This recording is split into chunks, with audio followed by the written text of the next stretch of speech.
You're watching Throttle House. I'm Thomas. And I'm James. And these are three of the most powerful American cars ever made. This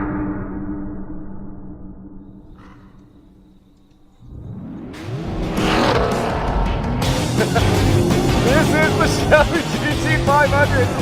Oh my God. This is a fun day.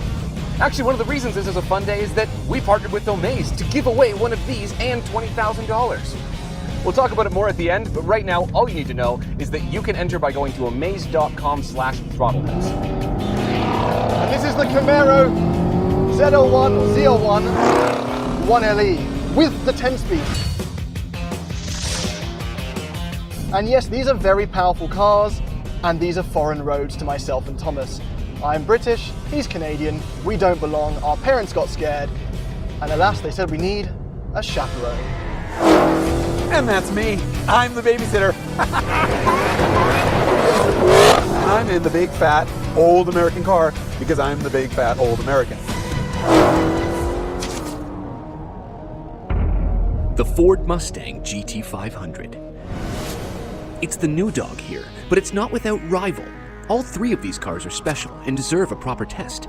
That's why not only have we brought out Jason Camisa to help, but later on, after a drag and roll race, Randy Pobst himself is going to set lap times. So the GT500 is the new nemesis and Ford's answer to one of our favourite cars, and coincidentally the fastest car to grace the Throttle House test track back in old Canada. The Camaro ZL1 1LE, which by the way has more torque than that Mustang. Unfortunately, any power rivalry between the two pales in comparison to something even more beastly. So, as is tradition, age before beauty. Jason? I heard that, you British limey... Oh, hi. Before we start talking about the cars that are named after parts numbers, let's talk about how amazing Dodge is at coming up with really cool marketing names for the Challenger's special packages, starting with Scat Pack, which sounds disgusting, but is actually amazing. And then there's Hellcat, Redeye, Demon. I mean, these are incredible names, and I don't expect you to keep all of these cars straight. But now that the 808 horsepower Demon is dead, the 797 horsepower Redeye is the most powerful Challenger you can get. It's actually the same engine, but it has a deviated septum and it can't breathe in 808 horsepower worth of air. Also, the thing you need to know is that this is a wide body, which, come to think of it, isn't actually a good marketing name. That wide body kit isn't actually just a visual thing. It's a sport pack, basically. So in addition to the fender flares, you get the big Brembos and the 20-inch wheels with the 305s all around, but also adaptive dampers, stiffer springs, and stiffer bars, and shorter gear ratios in the back. This is a real sport pack for the car, but it's not a track pack unlike the other two cars here. It turns a 4,500-pound clumsy muscle car with too much power into a 4,500-pound great muscle car with too much power. Oh, that's really fast! 5.2-liter supercharged V8, 760 horsepower, and 625 pound-feet of torque. This car is absolutely mental.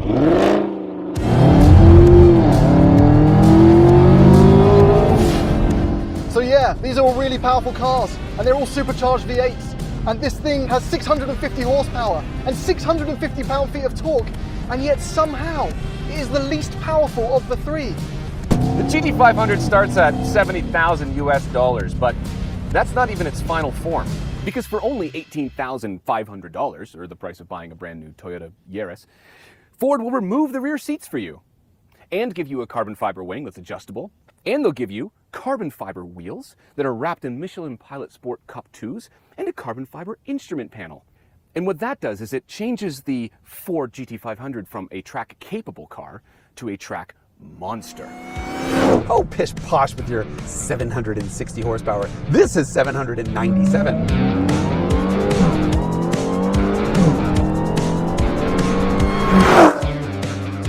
But I actually can't say anything bad about that Mustang GT500 because I just did a hugely fabulous, incredibly wonderful, detailed, amazing video on the GT500 for the ECME channel, and I really, really love that car. But there's something I really like about this Challenger too, and that's clarity of purpose. Both Ford and Chevy have invested millions in making what is effectively an oversized coupe actually drive like a sports car.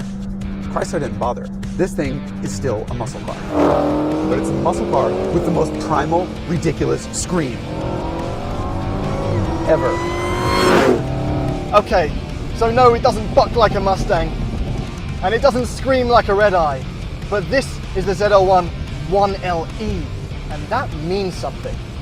And yes, some of that is fun visual stuff like the black accents, but the 1LE package does everything with one thing in mind: grip. And that comes in two main flavors. First, we have these co-developed, exclusive to this car, Goodyear Eagle F1 Supercar 3R tires, which, as I found out early this morning, can be a bit scary in the cold. But also because of the insane aero, we have a specially designed front splitter, these ridiculous canards, and that one-piece spoiler at the back, which alone creates 300 pounds of downforce.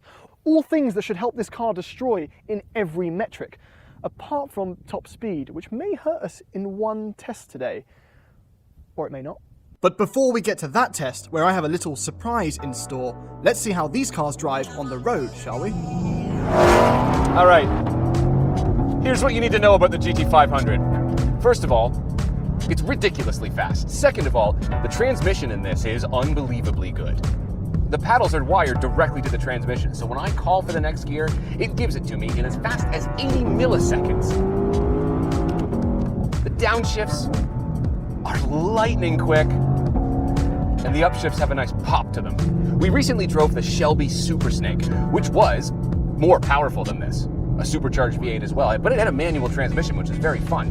But the thing about that is that even though it is a registered Shelby, it was just mostly a Mustang GT. This is not a regular Mustang GT. Ford has messed with every conceivable part of this car to make something that even on a back road like this feels like an experience. Vibrations come through the steering wheel. The noises it makes are unbelievable. The chassis is stiff but compliant. The damping is really good and it's adjustable. But my favorite part, by a long shot, is that while the steering in the regular Mustang GT leaves much to be desired, which is a fancy way of saying it's crap, this is amazing. Solid on-center feel, nice vibrations coming through the road. In fact, the one thing that separated the Mustang from the Camaro always for me was the steering.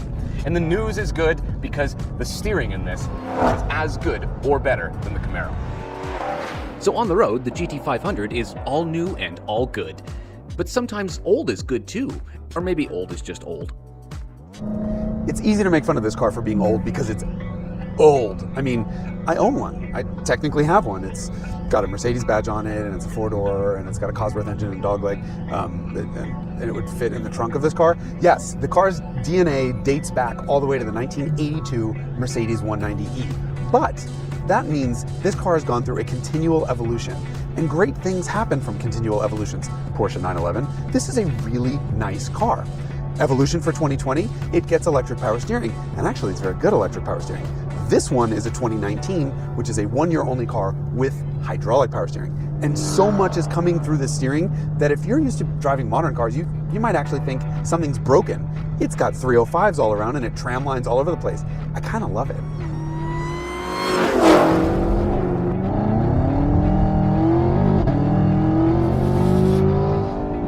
The ZL1 is a car that needs to be taken very seriously. And today we're driving it in the 2019 onwards 10-speed automatic form. Now we're going to take this on the track in a second, but for now on the road I can tell you that the shifts in automatic are fast. However, the paddle shifters are a little slow to respond, and that's somewhere where the GT500 takes the lead. It's just that split second of delay. Chevrolet have made a full-blown sports car. And in doing so, they've given it ridiculous tyres that tramline everywhere on the road. The visibility is awful. The chassis is so tight and the damping is so stiff that even driving this on the highway, I found myself aggressively confirming things. It was just the whole way. And the ergonomics are not so perfect either. There's no real place to rest your elbows. If you're up here, the Mustang kind of has it on that, as does the Red Eye. But the sound is incredible. And if you want to, you can put it in touring and it goes as quiet as a psalm, except for all the road noise and the vibrations. But that's not the mode it's best enjoyed in. And like the other two, it comes alive at the track, which is where it belongs. The thing you need to know before we go on the track is that on a back road like this, the GT500 is a weapon, but it can actually be enjoyed. It's a lot of fun. Very impressive vehicle. Yes, obviously there are some downsides to this car. A lot of this stuff is still very much Mustang, hard plastics. The turning radius is abysmal. The fuel economy is unacceptably bad. But who cares, really? It's all about that engine. It's all about the noise. It's all about the experience. Can we talk about the styling? Yeah, because I think these are really great. All three of them, great looking cars. These share philosophy though, like in terms of styling, I think. I mean, this one with the carbon fiber hood and the canards, this is the meanest one here. For sure, yeah, by this. It is hard to look mean when you're wearing lipstick. Lipstick. Who wears yellow lipstick? It's not lipstick. It was a phase. These things happen. You're supposed to take that off, you know that, right? Hold on, wait. No. Same rules as those mattress labels that say if anyone cuts it off who's not the end user consumer, everybody goes to jail.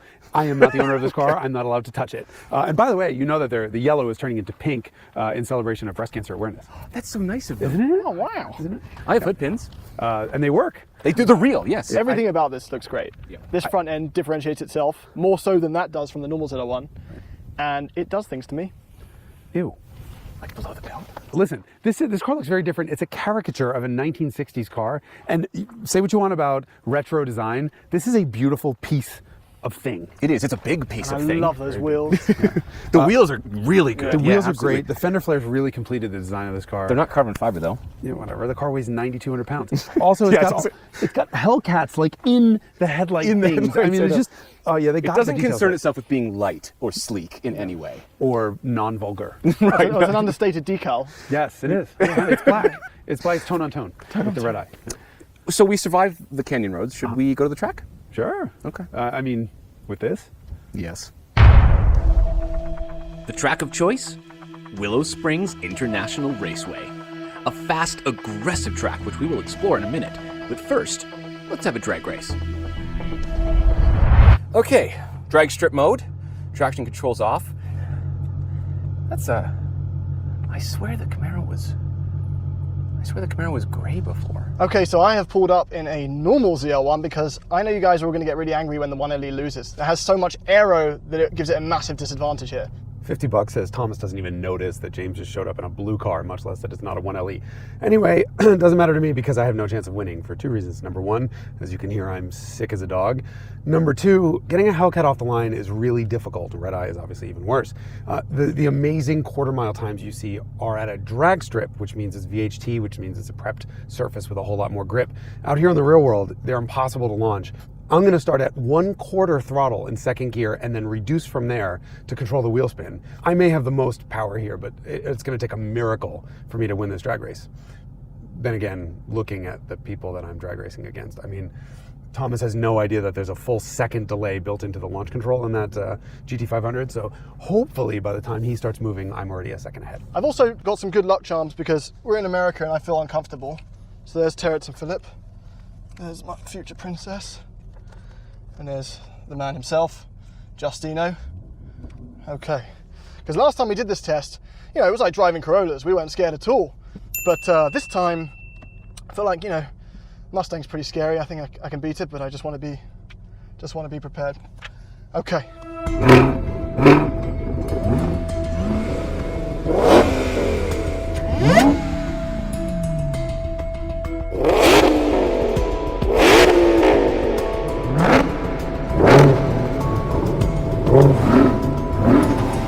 All right, here we go.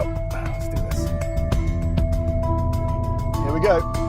And Randy says, Gentle, gentle, gentle. I feel like that guy's overqualified.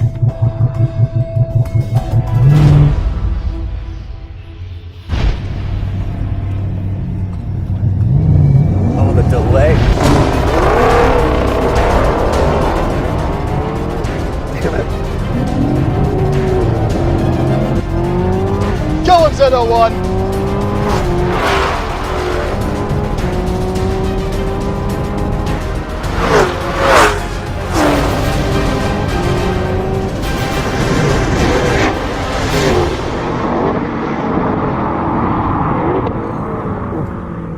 Told you I was going to lose.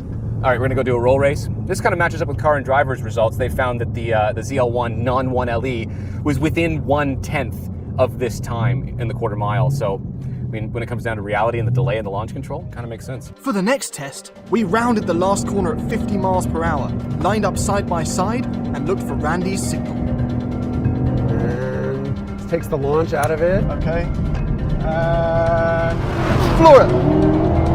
And the horsepower wins. Yeah. Bye, guys. Come on! Come on, ZL1, no! No! Megan! Terrence! Justin! Help! And that's a clean win for the Red Eye. Bollocks! Red Eye takes the roll on. We don't need them. None of us need them. We don't need them. We don't need them.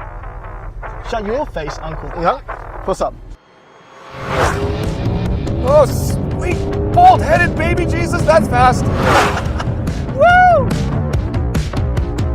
The steering is as good as the 1LE out here, especially at the limit. And that's high praise. It's not as heavy as that hydraulic rack in that Red Eye, but it's really good. The GT500 feels like it belongs out here in every other environment. It feels like a caged lion. This is every bit the monster the 1LE is, but with more compliance. The brakes are incredible. Oh my God, the speed on the straights. Usually I talk more, but I was captivated by the GT500. It's a riot to drive and perfectly balanced at the limit, and the 7-speed dual clutch is violently fast in a straight line, but then seamless in the corner so it doesn't upset the balance of the car. I was blown away. In fact, I could have lapped all day, but Jason kicked me off the track so we could have free run in Red Eye. You ever brought your mom to a strip club? Because that's what this thing feels like on a racetrack. I mean, it actually does the deed. It's really fast, it's got a lot of grip, but you get the feeling it just doesn't want to be here. Christ! Come on. Ooh, she a big girl. I mean, you can't really fault this car for its ability to do things, but other than go fast in a straight line, it just doesn't want to. The steering is heavy, the car is heavy, the suspension just feels like it's trying to pound the track into submission. No, no, no, no, no. This is not what you want in a track car. SRT never made this to be a track car, and this is why. I don't think all the engineering money in the world could honestly turn one of these things into a track machine. But why? You don't need it when you can do this.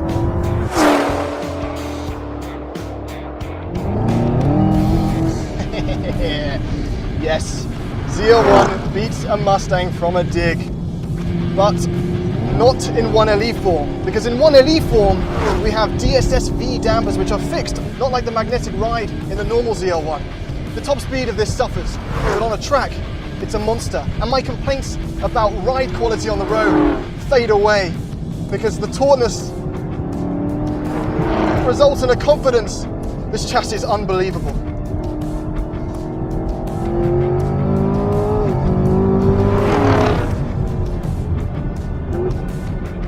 Downshifts are so quick. Now I know Thomas likes to go around with manual paddle shifting mode, but this automatic is so good. It does exactly what I want it to do. I don't need to touch the paddles, and it's a good thing because they're not that responsive, or they're at least not as responsive as the GT500. And I know for Randy's hot laps, he also used just the automatic. He didn't touch the shifters because Chevy's transmission tuning is so goddamn good in this. I know this doesn't have the hydraulic steering of the Red Eye either. It gives enough feedback though. And where the steering doesn't give feedback, the chassis makes up the rest. No, the GT500's all new. But it's hard to take on a 1LE. But Randy Popst is going to give it a try. And if you aren't already familiar with Randy, he's a decorated racing driver who actually holds the track record here on Big Willow. So let's start with the Red Eye. Here's his hot lap highlights. Oh, it goes down the straightaways, people. 140, 150. Down, boy, sit. Red Eye. Takes a lot of pedal pressure, a lot of understeer in 1. Up into 3. Big understeer, big oversteer. Got a little bit of everything. Strong understeer, strong understeer. Strong torque off the corner. These Pirelli P0s are no match for the tracky tires on the other competitors. Woo! We come off the corner though. Hellcat like so straightaways. Power! Supercharged Hemi. Get it, baby. Here we go. 130. 140. It's happening that fast, people. 150. Boom! Hot lap. With the Red Eye hot laps done, it's Camaro time.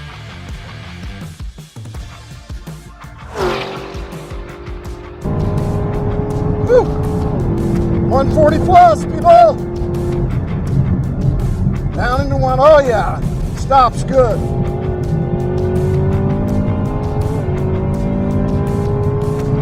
Got the grip. Got the brakes. Smart transmission. It's the automatic, but boy, it knows what to do.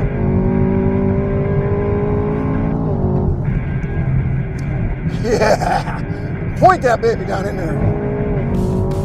Yeah. Over the hill. 115 on the exit. That's a good number.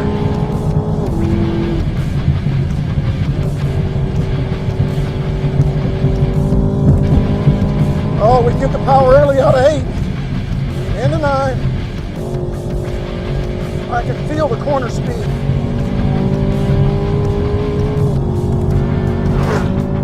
Oh yeah. 1 LE, baby. This Camaro chassis is alpha platform in the 1 LE. Oh. Camaro people do a good job on handling. Finally, Randy grabbed the GT500. This is the carbon package. It's got Michelin Sport Cup 2s on it. They're not terribly fresh. Almost every tire will give you the best lap when it is brand new, with nothing but a warm-up lap on it. Oh! Dogs! Oh my God. This thing is fast. Nice turn-in rotation. The Shelby would be proud. Down boy, sit. Down boy, sit. In hot.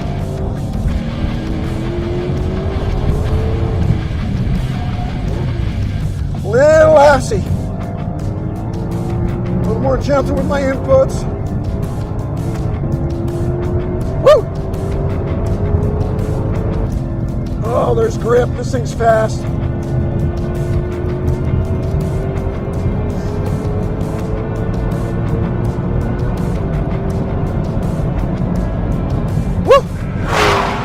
Oh my Lord, it definitely feels like 100 more horsepower than the Camaro.